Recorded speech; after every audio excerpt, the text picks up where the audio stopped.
जज़ाकल्लाह।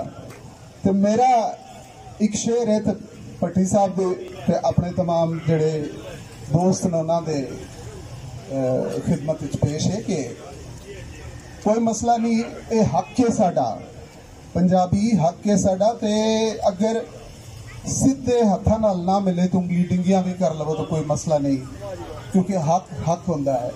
ते मेरा शेर है कि होके शेर खलोना पैंदा, होके शेर खलोना पैंदा, लुक छप के नहीं रोना पैंदा, ते आपे आप न पैंदा चोली, हक मंगना नहीं खोना पैंदा,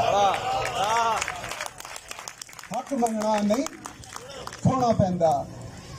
ते मैं बस हूँ इजाजत चाहता इना, क्योंकि मेरे को ऑनेस्टली चूंकि मैं एक सफ़र का इंतहाई थका, पूरी रात तकरीबन मैं हूँ सुबह पहुँचा सा, तो वो भी बहरहाल आप सब दिया मोहब्बत, बहुत शुक्रिया हसनैन भट्टी साहब, बहुत शुक्रिया अगेन, बहुत शुक्रिया मुदस्सिर इकबाल भट्ट साहब, थोड़ी मोहब्बत सब पंजाबियों को सलाम बजा बदर है। Thank you.